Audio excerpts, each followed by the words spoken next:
Welcome back नाजरीन। हम बात कर रहे थे प्रोग्राम में अफ़गान मुहाजिरीन के वापसी का जो अमल शुरू हो गया है, उसमें हुकूमत का कहना है कि जो दहशतगर्दी के वाक़यात होते हैं उनको कंट्रोल करने के लिए जो ये फ़ैसला करना पड़ा है, क्योंकि एक तो तुर्कम बॉर्डर से हुकूमत का मौक़िफ़ ये है कि वहाँ से दहशतगर्दी होती है, वहाँ से जो है सूबे में या मुल्क भर में जो है पंजाब में या किसी भी मतलब सूबे में जो है सिक्योरिटी के मामलात को मद्देनज़र रख कर ये फ़ैसला किया गया है।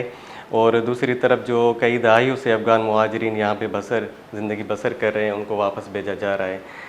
अभी हमारे साथ जो मेहमान हैं जावेद लांगा हैं, सीनियर सहाफ़ी है, हम उनसे बात करेंगे। अस्सलाम वालेकुम सर।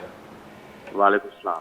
प्रोग्राम में खुशामदीद सर। ये जो पाकिस्तानी हुकूमत ने अफ़गान मुहाजिरीन का जो वापसी का अमल शुरू किया है, इस अमल को आप कैसे देखते हैं? और अगर देखा जाए कि तलाल चौधरी का जो बयान है कि गुज़श्ता कई दहाइयों से हम इनको बर्दाश्त कर रहे हैं, अफ़गान मुहाजिरीन की जो पॉपुलेशन है वो हुकूमती जो एदाद व शुमार है वो 2.5 जो मिलियन है वो बताई जा रही है, रजिस्टर और अनरजिस्टर। तो आप इस सूरत हाल पे क्या बताएंगे कि ये जो हुकूमत का फ़ैसला है, ये दहशतगर्दी के जो वाक़यात हैं उनमें कमी होगी और मईशत पे क्या फ़र्क पड़ेगा? मेहरबानी टैबू साहब, देखें ये बड़ा कॉम्प्लेक्स इशू रहा है और इस वक्त भी जब हमारी हुकूमत ने ये ऐलान किया है जी। तो it has become an issue of anxiety.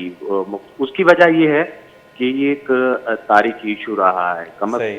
कम जो 4 डिकेड हैं पाकिस्तान की हिस्ट्री के, और जिससे अफगानिस्तान की एक बड़ी जंग जो पहले सोवियत यूनियन और उसके बाद अमेरिका और एलाइज जी। लड़ी, जिसमें पाकिस्तान उनका किसी न किसी तरह पार्टनर था। पहले हमने मुजाहिदीन बनाए और बाकी रेस्ट द स्टोरी एक लंबी कहानी है जो एक जी, आप बताएं, तफसील से बताएं। प्रोग्राम्स की मुतकादी है। लेकिन नटशेल में ये है कि ये 4 दहाई पुराना एक दर्द है जो हमें बार बार आकर हांट कर रहा है, क्योंकि हम खुद इस इशू पर हमारी जो फॉरेन पॉलिसी है, हमारे जो बाकी मसाइल हैं, उसके हवाले से हम बड़े एक कन्फ्यूजन के शिकार रहे हैं। और मुख्तलिफ हमारी जो हुकूमतें हैं, सिविलियन या नॉन इलेक्टेड हुकूमतें जिनको कहा जाता है रिजीम्स, वो खुद इसमें डिफरेंटली बिहेव करती रही है। कभी हमने उनको मुजाहिद कहा, फिर मुहाजिरीन कहा, उनको खिलाया पिलाया, कैंप्स दी, अपने रिसोर्सेज थे।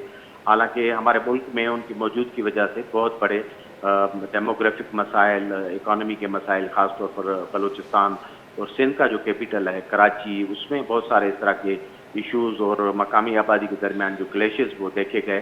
क्योंकि जो रेफ्यूजीज बन के आए, जाहिर है वो अनस्टेबल एक पॉपुलेशन थी और उन्होंने यहाँ आकर स्पेस कवर की, हमारे इकोनॉमिक रिसोर्सेज, हमारे फूड रिसोर्सेज और बाकी चीज़ें उन्होंने कंजप्ट की। और अफगान वार में आपको पता है एक बहुत बड़ा पैसा इन्वॉल्व था, तो कहीं ना कहीं इन रेफ्यूजीज या जो लोग आए थे उनको एक पैसे भी इस जंग और वाटसोएवर जो सोकाल जिहाद था उसके हवाले से मिल रहे थे। तो बलूचिस्तान, सिंध और केपीटी और इस्लामाबाद में बहुत सारे ऐसे इन्हीं रेफ्यूजीज में उन पैसों पर जो है उन्होंने ज़मीनें खरीद करना, बिजनेस एक्वायर करना और अपना इन्फ्लुएंस सोसाइटी में बढ़ाया। तो इस तरह सोसाइटी में एक टकराव भी पैदा हुआ। ये बदकिस्मती है कि हमारी हुकूमतें कोई कंसिस्टेंट पॉलिसी नहीं बना सकी इन रेफ्यूजीज पर। हालांकि दुनिया भर में 3 डिकेड 4 डिकेड, या हम खुद जो हैं जब मगरिब में जाते हैं या सिविलाइज दुनिया में, तो 3 साल के बाद हम क्लेम करते हैं कि हमें शहरी बना दें, हम बिल्कुल कानून को मानते हैं। लेकिन यहाँ पर ये ह्यूमैनिटेरियन इशू भी रहा है। लेकिन उनकी जो कंपोजिशन थी वो कैंप्स में रहे और उनकी हुबल वतनी कहते हैं या उनकी अपनी एथनिक जो आइडेंटिटी थी, उनकी वजह से भी वो लोग एक आइसोलेटेड सोसाइटी में रहे। और जिस तरह वो जंगज़दा लोग थे, अगर उनको जो भी समझ में आया, इलीगल ट्रेड आई, स्मगलिंग आई, हथियार बेचने से कुछ भी करना था, क्योंकि ये ह्यूमन सर्वाइवल की एक सितमजरीफी या इंस्टिंक्ट भी है, तो वो काम करते रहे, जिससे पाकिस्तान की सोसाइटी में हथियार, मनशियात और इस तरह का जो वायलेंस है जो पहले नहीं देखा गया था 80s के बाद, वो भी इन लोगों से और हुकूमती पॉलिसी से जोड़ा जाता है। तो अभी जो इस वक्त हम जब बात कर रहे हैं और पॉलिसी आई है, जिस तरह आपने तलाल चौधरी या बाकी सरकार की बात की, तो 3 कैटेगरीज के अफगान पाकिस्तान में मौजूद हैं। एक इस तरह है जो POR जो हमने काट दिया हुआ है उनका कि ये आर्जी रेजिडेंट्स और रजिस्टर्ड रेफ्यूजीज हैं, एक अफगान कार्ड लेकर यहाँ बैठे हुए हैं। और रिसेंटली जब 2021 में इमरान की हुकूमत थी तो बहुत सारे ऐसे 8 लाख के करीब जो बताए जाते हैं लोग, वो असाइलम सीकर थे, यानी उन्होंने तालिबान के डर से पनाह ली थी, तो उनका भी एक बड़ा नंबर यहाँ मौजूद है। अब मिल मिला के ये 3 मिलियन नंबर बनता है, जिसको पाकिस्तान की गवर्नमेंट कह रही है कि अब इनफ इज इनफ, दहशतगर्दी हो गई, हम इनको निकालेंगे। जाहिर है एट वंस बलूचिस्तान अपना अफगानिस्तान इस पोजीशन में नहीं है। उनका जो सरकारी आपने हैंड आउट या वर्जन सुना होगा कि ये बहुत बड़ा बोझ होगा हमारी इकानमी पर, क्योंकि अफगानिस्तान अभी तक एक सेटल्ड मुल्क नहीं है, क्योंकि क्योंकि वहां से बड़े दावे आ रहे हैं कि हमारी करेंसी आगे चली गई, लॉ एंड ऑर्डर हमारा आइडियल है। लेकिन उनका टेस्टिंग टाइम ये है कि जब पाकिस्तान की गवर्नमेंट कहती है कि आप अपने लोग वापस ले लें, तो वहाँ एक पैनिक मच जाता है, वो लोग जो है घबरा जाते हैं। तो इससे जाहिर है कि वहाँ की इकानमी स्टेबल नहीं है। अब इस सूरत में अगर वहाँ जिस तरह एक सिविल वार का लूमिंग खतरा है और अफगान तालिबान के दरमियान एक डिवीजन है, हक्कानीज और बाकी जो अखुनज़ादा वहाँ बैठे हुए हैं, उनके दरमियान भी एक सर्द जंग चल रही है। अगर ये गर्म जंग में मुंतकिल हो गई तो आप समझते हैं कि इन लोगों का वहाँ जाना अनसेफ है। और यही बात ह्यूमन राइट्स की जो एमनेस्टी या यूएनएचसीआर जो इदारा इनको डील करता है, सारे कह रहे हैं। तो एक बड़ी कॉम्प्लेक्स सिचुएशन है।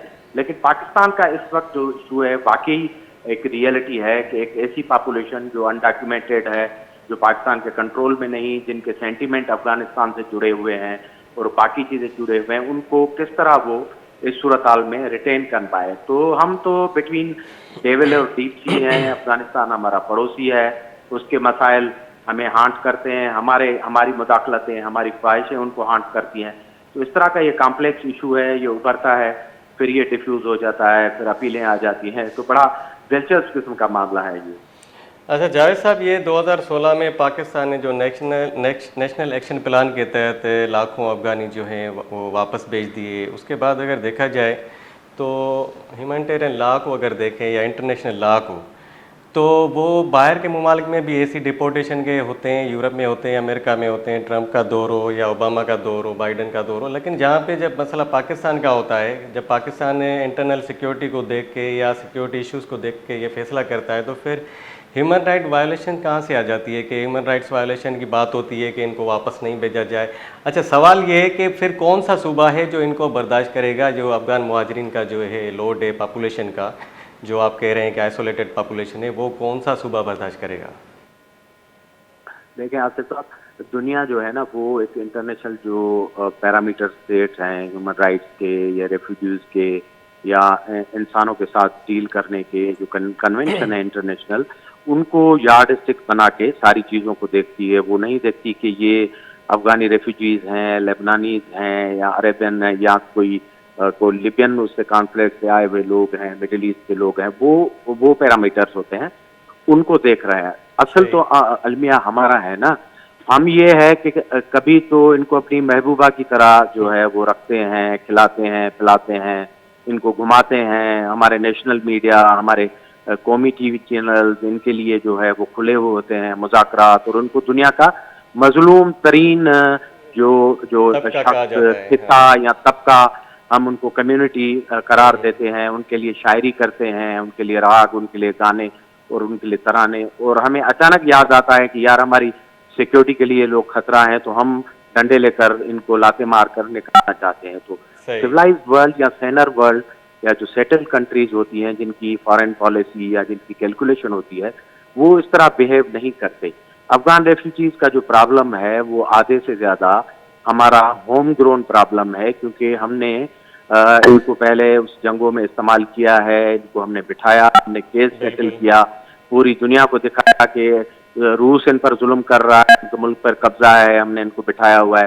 फिर हमने दिखाया कि अमेरिका ने कब्जा किया हुआ है और ये एक मुजाहिद हैं, एक बड़ी जंग लड़ रहे हैं, हम तालिबान के बड़े हिमायती थे। और जब 2021 में तालिबान की हुकूमत आई तो हमारे वज़ीर आज़म ने कहा कि गुलामी की जंजीरें टूट गए हैं और सारे लोग आज़ाद हो गए और उनको मुबारकें हों। तो किसी स्टेट की जो इस तरह की जिगजैग पॉलिसी होती है ना, वो गले में पड़ती है। और हम अगर इसमें क्लियर होते और हमारे इस तरह के स्ट्रेटेजिक डेप्थ के नारे नहीं होते कि हम इसको 5वां सूबा बनाएंगे, काबुल पे हमारा झंडा होगा, हमारा असर रसूख होगा, इन जंगों को हम अपने टेरिटरी से दूर रखेंगे, लेकिन ये तो नहीं हो सका। अफगानिस्तान का जो प्रॉब्लम था हमारे घर में घुस के आया, हमारा बलूचिस्तान डिस्टर्ब है। बलूच नेशनलिस्ट पार्टी जो है वो हमेशा मुतालबात करती रही हैं कि भाई इनका स्प्रेड हो गया है, इन्होंने यहाँ ज़मीनें खरीद ली, हमारे लिए थ्रेट्स हैं, मुल्क में हथियारों का आने का सिलसिला इन्हीं लोगों की मार्फत था। क्योंकि हमारी पोजीशन ये है कि जिस ग्रुप को हम डिपोर्ट करके यहाँ से भेजते हैं। मैं बलूचिस्तान का आपको तजुर्बा बता रहा हूँ कि ये 10वें-15वें दिन ये 5,000 पर देकर बॉर्डर से फी बंदा यहाँ टैक्सी में बैठकर क्वेटा पहुंच जाते हैं। दोबारा से अपना जो नान बाई का, ताज का और नान का दुकान है वो खोल कर बैठा रहता है। बंदा पूछे सही। तो हंसकर कहता है कि मैं 5,000 देकर वापस आ गया हूँ। तो अगर आपके बॉर्डर किसके पास हैं, यही जो है आपकी मिनिस्ट्री जो इंटीरियर या आपकी सही। पार्टी डिफेंस मिनिस्ट्री जो निकाल रही है, बॉर्डर तो उनके पास है ना। तो हमें अपनी पॉलिसी को रिव्यू करना पड़ेगा और देखना पड़ेगा कि हम अगर निकाल रहे हैं वंस एंड फॉर ऑल, दुनिया तनकीद भी कर रही है क्योंकि पाकिस्तान की पॉलिसी और सिक्योरिटी सबसे पहले है, तो इनका निकालने के बाद अपने सरहद मजबूत करें और अपने फ्लॉज जो हैं उनको तो देखें ना कि ये लोग वापस क्यों ये दुकान और अपने कारोबार तो नहीं यहाँ नहीं बेच रहे, ये जाते हैं 15 दिन के लिए, दे आर बैक होम। तो ये पॉलिसी तो जावेद साहब, आपने जैसे कहा कि ये हमें अपनी पॉलिसी को रिव्यू करना होगा, और देखा जाए कि पाकिस्तान ने बहुत बार ये मतलब बात की है कि अफगानिस्तान से दहशतगर्दी होती है। अगर दूसरा ये नुक्ते नज़र देखा जाए कि तुर्कम जो बॉर्डर है वो बंद की जाती है, फिर खोल दी जाती है ट्रेड के हवाले से, और यही पाकिस्तान का रोना होता है हुकूमत का कि यहाँ से दहशतगर्द आते हैं, दहशतगर्दी करते हैं मुल्क में। हालिया बरसों में जो पाकिस्तान को दहशतगर्दी का सामना हुआ है वो भी इसी बॉर्डर से हुआ है। तो ये जो पॉलिसी को रिव्यू करने का जो है आपने बताया, तो ये बार बार इस तुर्कम बॉर्डर को खोलते हैं, बंद करते हैं। दूसरा सवाल है आपसे ये है कि सिंध इस मसले को कैसे टैकल करेगा? देखें, मैं मुख्तसरन जो बॉर्डर उस मैनेजमेंट पे बात करूंगा।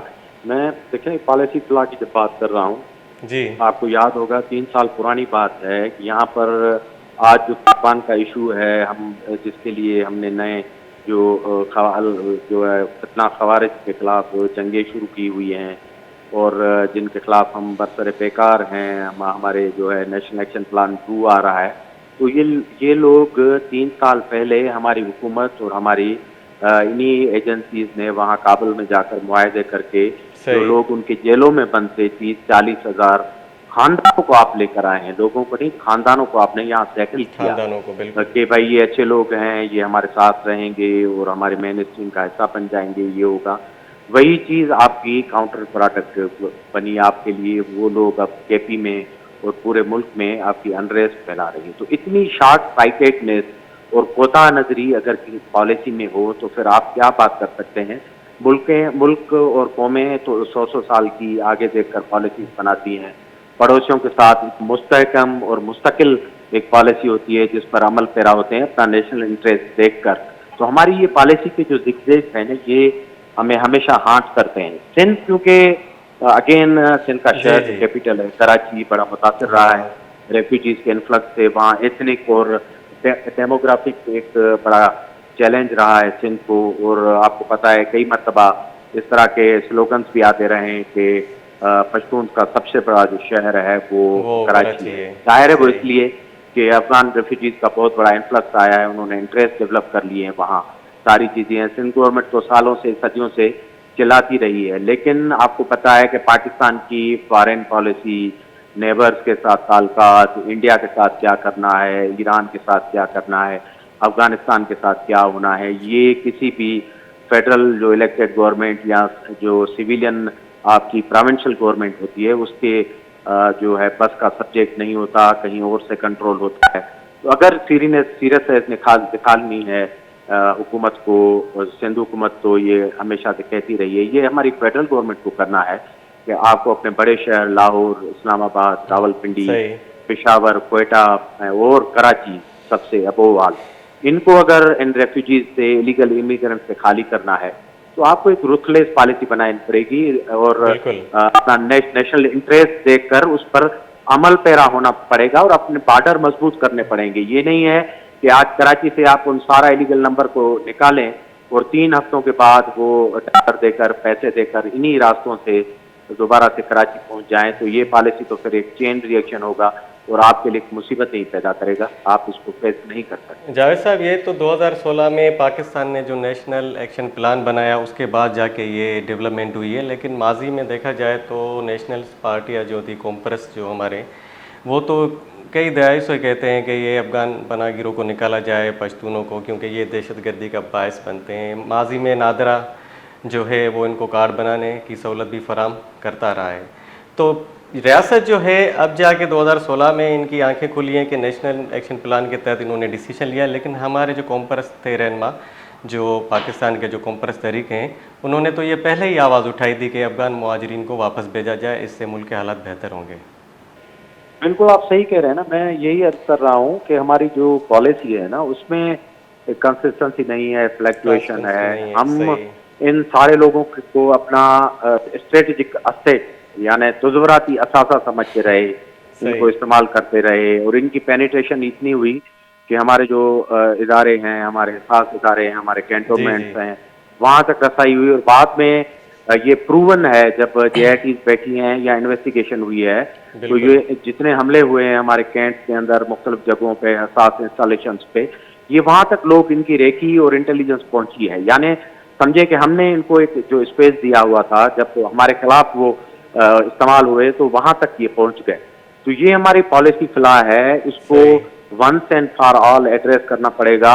और मैंने जैसे आपको बताया कि ये सिविलियंस के पास नहीं है, ये हमारी मिलिट्री एस्टेब्लिशमेंट ये पॉलिसी चलाती है, वहां से सख्ती और सीरियसनेस आनी चाहिए। अगर वो ट्रिकल डाउन होगी, नीचे रिफ्लेक्ट होगी, तो जो सिविलियन हुकूमतें हैं वो तो पहले ही राजी हैं और पार्टीज तो पहले ही यहाँ बलोच नेशनलिस्ट, सिंधी नेशनलिस्ट, आपके इवन नाउ पंजाब का जो सेनर एलिमेंट है वो खुद इस पर चिल्ला रहा है कि यार ये तो सारी चीजें हमारे गले में पड़ रही हैं, इनसे जान छुड़वाएं। तो जान छुड़वाने वाली वही कुव्वतें हैं जो इनको लेकर आई थी, डार्लिंग बनाया था, बिठाया, रिसोर्सफुल बनाया। अगर वो चाहें तो ये सारी चीजें हल हो सकती हैं, बड़ी ईमानदारी से हल हो सकती हैं और पाकिस्तान का एक जो देरीना मसला है वो भी हल हो सकता है और वो लोग भी इज्जत से अपने घर जा सकते हैं और सबको अपना मुल्क है और उनकी मोहब्बत वतनी और अगर उनकी लॉयल्टी अफगानिस्तान के साथ है तो इट्स वेरी गुड, उनको वहाँ जाना चाहिए और आराम से और सुकून से रहें। बहुत बहुत शुक्रिया जावेद लांगा साहब, आपने हमें कीमती वक्त दिया। नाजरीन, हमारे साथ बात कर रहे थे सीनियर जर्नलिस्ट जावेद लांगा साहब। उनका कहना था कि ये जो अफ़गान महाजिरीन रेफ्यूजीज़ हैं ये तो पाकिस्तानी इकानमी पे भी मतलब बोझ हैं और दहशतगर्दी के हवाले से भी उन्होंने कहा कि पाकिस्तान को इस्टेब्लिशमेंट को अपनी पॉलिसीज़ को रिव्यू करना चाहिए और ये अच्छा फ़ैसला है कि उनको वापसी का अमल जो शुरू हुआ है, क्योंकि माजी में भी ये कहा गया है कि जो कराची शहर है वो पख्तूनों का सबसे बड़ा शहर है। अब ये जो सूबा सिंध है, इनका जो बर्डन, जो बोझ बर्दाश्त कर रहा है इतनी बड़ी पॉपुलेशन का, और सिक्योरिटी की हालात को भी मद्देनज़र रख दिया जाए तो देखा जाए कि पाकिस्तान में जो दहशतगर्दी के वाक़यात होते हैं वो तो अफ़गानिस्तान से ही होते हैं डेफिनेटली, क्योंकि खुद पाकिस्तान का कहना है, बार बार पाकिस्तान ने ये बात दोहराई है कि ये जो हमें दहशतगर्दी का ख़तरा फेस करना पड़ रहा है वो अफ़गान बॉर्डर से हो रहा है, तुर्कम बॉर्डर से हो रहा है। ये जो बॉर्डर है इसके हवाले से पाकिस्तान को काफ़ी रिजर्वेशन भी रहे हैं और दूसरे हवाले से अगर देखा जाए तो पाकिस्तान के अलावा जो एमनेस्टी इंटरनेशनल और दूसरे इदारे हैं उनको ये तशवीश है कि ये जो है ह्यूमन राइट वायोलेशन है। लेकिन अगर देखा जाए किसी मुल्क में अगर ये फ़ैसला होता है तो एक तो नेशनल पॉलिटिक्स को देख के होता है, फॉरेन पॉलिसी को देख के होता है, दूसरा ये कि नेशनल इंटरेस्ट और नेशनल सिक्योरिटी को देख के ये फ़ैसले किए जाते हैं। और ये जो पाकिस्तानी हुकूमत ने अफ़गान मुहाजिरीन को वापस भेजने का अमल शुरू किया है, ये जो डेडलाइन बढ़ा दी गई 10 अप्रैल तक, देखते हैं कि आगे क्या होता है, इन फ्यूचर क्या होता है, ये जो अफ़गान मुहाजिरीन है वापस किस तरीके से जाते हैं और जो है ये जो इकोनॉमिक बर्डन है या जो दहशतगर्दी में कमी कैसे वाक़ हो सकती है वो हम मुस्तक़बिल में देख सकते हैं। नाज़रीन, यहाँ पे हमारे प्रोग्राम का वक्त ख़त्म होता है, मिलते हैं अगले प्रोग्राम में, तब तक अपने मेज़बान आसिफ़ थेबो को इजाज़त दीजिए। अल्लाह हाफ़िज़।